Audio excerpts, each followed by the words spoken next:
You can achieve mouse-like precision with motion controls. In this guide, you will learn how to set up Gyro and Flick Stick on almost every Steam game. You will want to watch this video until the end to learn how to disable gyro on menus, add a recenter button, and much more. This guide works on Steam Deck and on PC. I will use Steam Big Picture mode so Steam Deck players can easily follow along.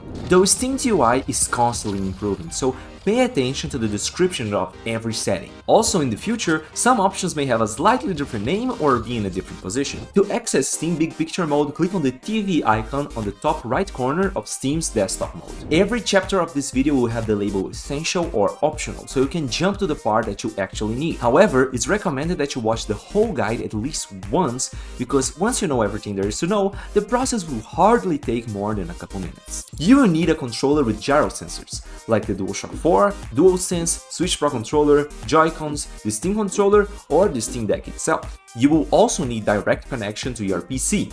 Bluetooth or USB, it doesn't matter. Just make sure to not use extra programs like DS for Windows, because we don't want Steam to recognize your controller as an Xbox controller. And patience, because you will have to do a lot of testing, and if this is your first time with gyro, you will need some time to get used to it. I highly recommend everyone to watch my Gyro Beginner's Guide, where I explain some important concepts that I won't have time to do on this video. If you're trying to play any of these games, they already have official native support for gyro on PC, so you don't have to follow this guide. Most games with native gyro only work with PlayStation controllers through a USB connection. Gyro can emulate the right stick, but that is much harder to set up and is worse overall. So I will leave gyro as joystick for another video. Gyro will be emulating a mouse. There are two approaches to doing that: keyboard and mouse emulation.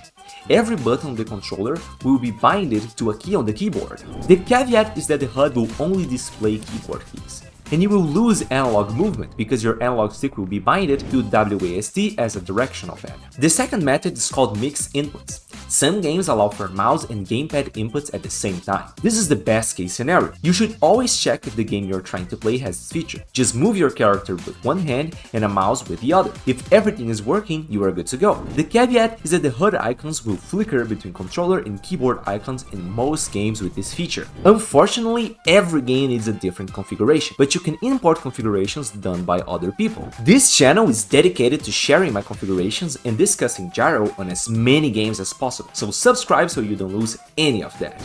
You can also create templates that will speed up the process of creating new configurations. There is no one-size-fits-all solution though, but at least you won't have to spend as much time setting up different games. Let's start with one-time only configuration. You must enable your controller and calibrate it. To enable your controller, press the home button, go to settings, go to controller, and depending on the controller you're using, enable PlayStation controller support or Switch Pro controller support.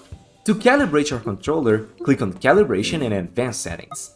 Go to Gyro Calibration and click Calibrate. Leave the controller on a flat surface like a table or on the ground, and click Continue. Now wait for a couple seconds. Gyro is very sensitive, so be sure to not touch the controller, the table, and to not shake your leg while calibrating. Auto calibration will attempt to calibrate your controller if you leave it still for a few seconds. The bar should fill up if the controller is left on the table and not if you hold it in your hands. If the bar fills up when the controller is in your hands, that's a sign that the calibration is too tolerant, so you can tighten it up by reducing the tolerance sliders or disabling this feature entirely. For PC players, there is one more setting that we must enable. Go back, then go to the in-game tab and check the box Use Big Picture Overlay when using your controller. This will ensure that you won't have to enter Big Picture mode to configure gyro in the future. Now, we will need to enter the controller configuration screen very often. To do so, click on the controller icon on the game page while the game is closed. Or open the game you want,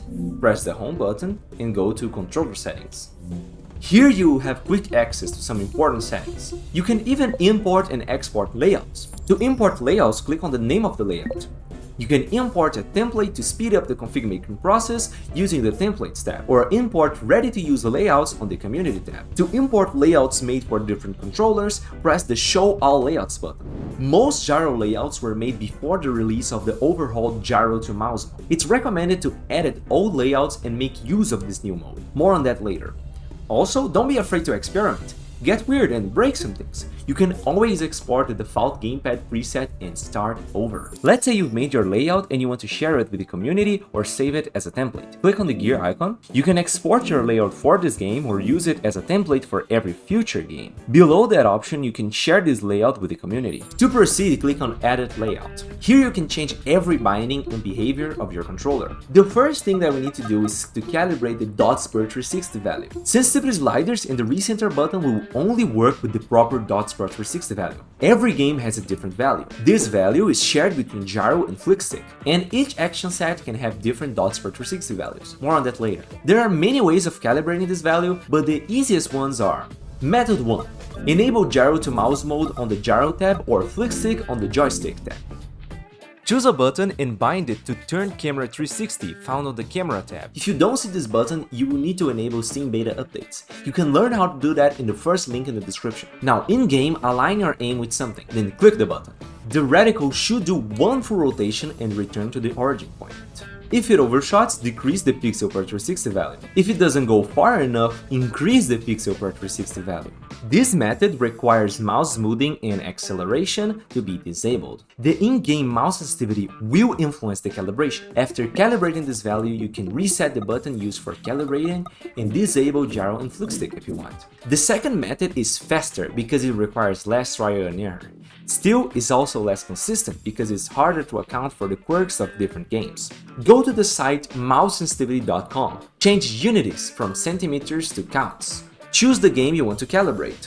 The DPI won't matter, so insert whatever value you want here. Pay attention to the location slot. Sometimes in-game and configuration files have different values. Prioritize in-game if available. On the sensitivity slot, insert the in-game sensitivity value. Now scroll down and the 360 distance should give you the exact calibrated value. You can ignore every number after the dot.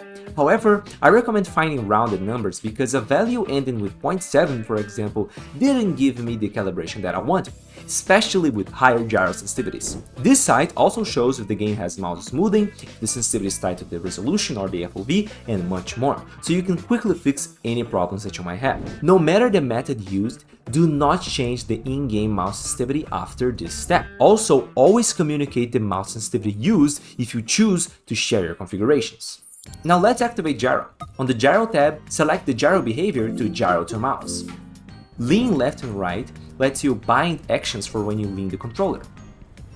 To proceed, click on the gear icon beside the gyro to mouse box. Gyro activation buttons, also known as a ratchet button. Choose when and how the gyro will be active. Select the button or a combination of buttons, then select their behavior. Behaviors available are: hold the button to activate gyro, hold the button to suppress gyro, press a button to toggle gyro on and off,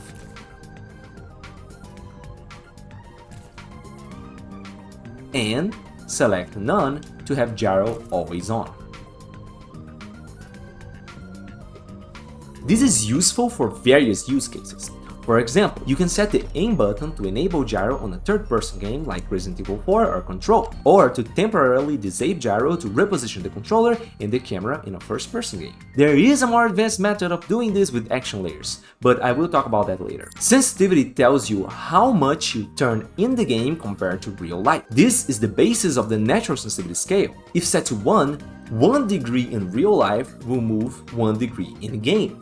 However, 1 to 1 might not give you enough range, so your preference for the ratio may be higher. Beginners might start somewhere between 2 or 3. Feel free to test and find the best sensitivity for you. This is useful because now you can have the same sensitivity across every game.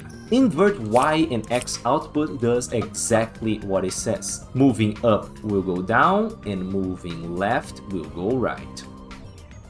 Gyro speed dead zone is basically a dead zone for the gyro. It's useful for mitigating handshake, but it can cause loss of small movements if set too high.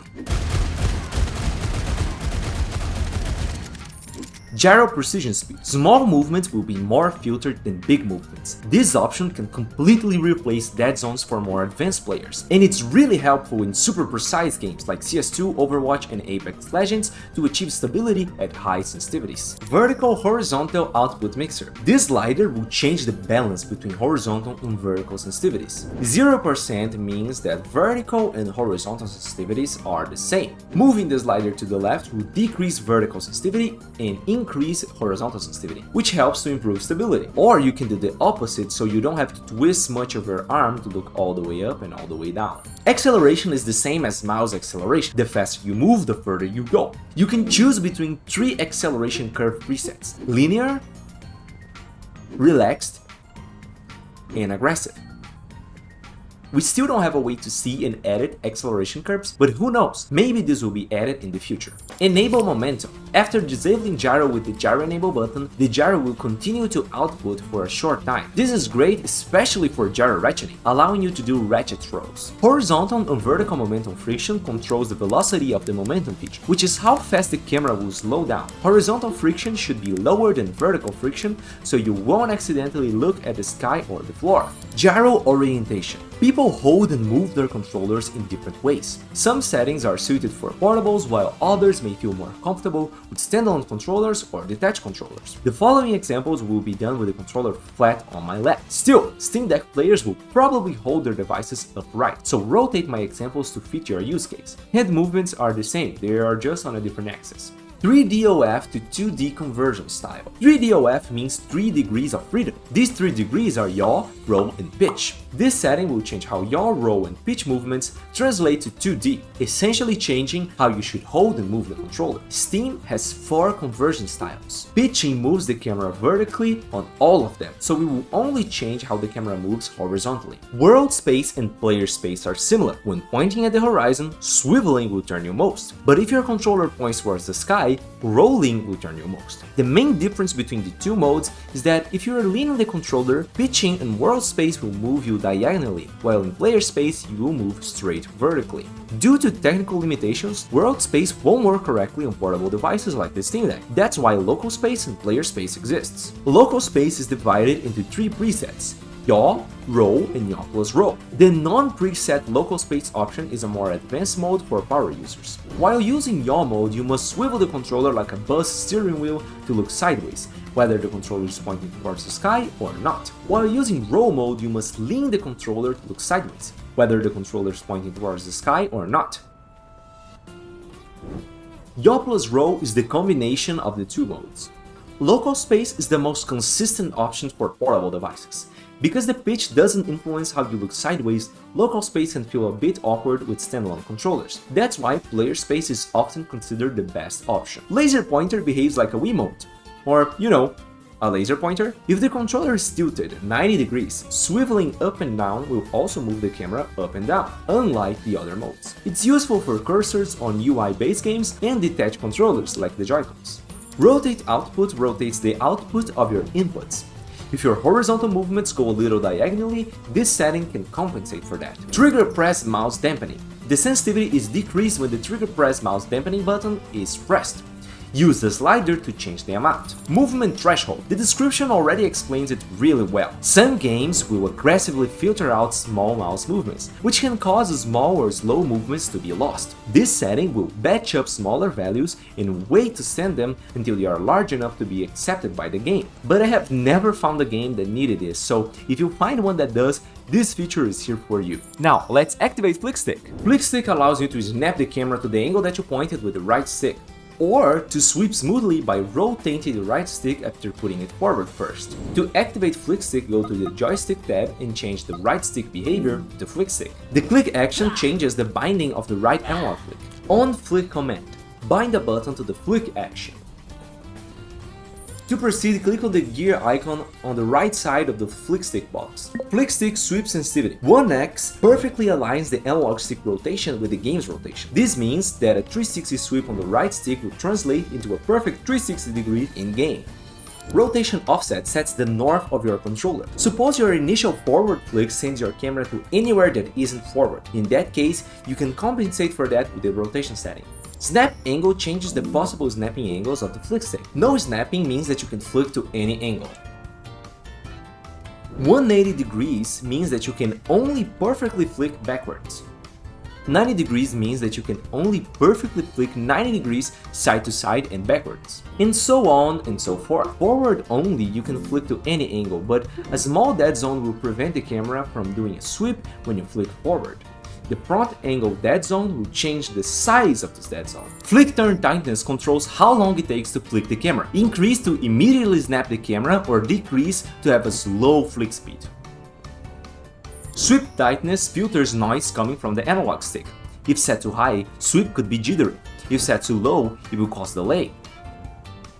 Release dampening speed. Quickly releasing the flick stick may cause unintentional sweeping when the stick is returning home. This slider will mitigate this. Low dampening speed, the stick must only return slowly to reduce all sweep turning. With high dampening speed, the stick must return fast to reduce all sweep turning. This is a really advanced setting that won't make much difference at all, but it is here in case you need it. Dead zones. The distance between the inner and outer dead zone will dictate the flick speed. The inner dead zone is responsible for initiating the flick turn. After the outer dead zone, you will get the maximum flick speed. Output axis changes if the flicks are horizontal or vertical. Outer ring command radius. The button binded to the on-flick command will be triggered after this radius. Command invert will invert the command radius, so instead of the on-flick command be active on the outer ring, it would be active in the inner ring. Action set activation. Allow flick on awake. This will change if the flick action will occur when changing action sets. Again, more about action sets later. Okay, but how do you disable gyro on menus? How do you add a recenter button, and etc. To achieve that, you must learn how to use action sets, action layers, mode shifting, and activators. Let's start with action sets and action layers.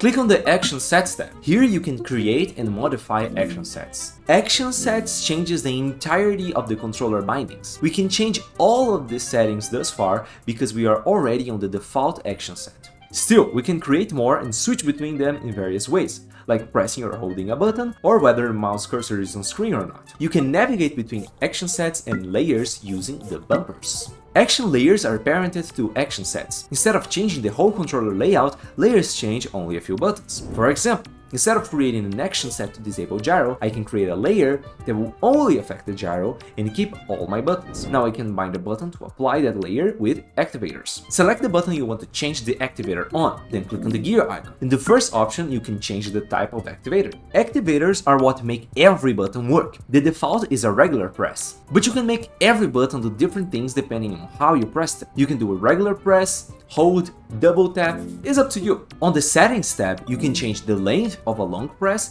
delay the start and the end of an action, set whether the button can be interrupted by another, and much more. Extra commands are extra activators on the same button, and subcommands are bindings that will be triggered simultaneously as the main activator. A practical example of all of this being used at the same time is my preferred method to disable gyro. Create a layer and name it gyro off. Disable gyro on that layer.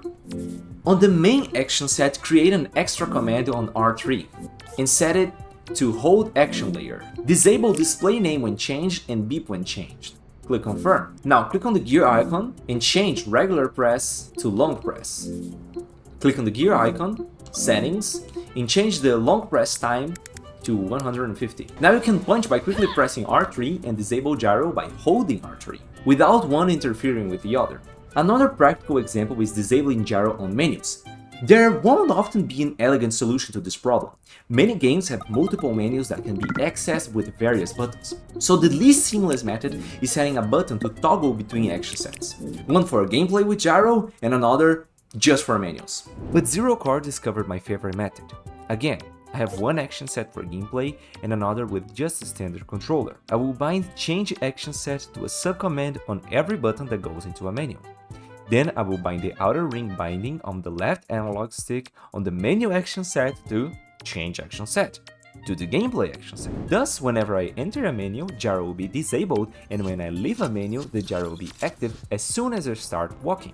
This can be combined with another method to make it even more seamless. Steam has this feature to change action sets if the mouse cursor is on screen or not. This often doesn't work, but when it does, you have cases like the Borderlands franchise, where it's completely seamless. It feels like the game was made to be played like this. However, on Borderlands 3, this works for entering menus, but not when leaving them, so I combine it with the previous method. Once the mouse cursor is on screen, the menu action set is enabled. Once I return to the game, the gyro will be active as soon as I start walking. Mode shifting functions similarly to the action layers, but instead of changing layers and sets, it overrides that button for a second behavior that can be toggled with another button press.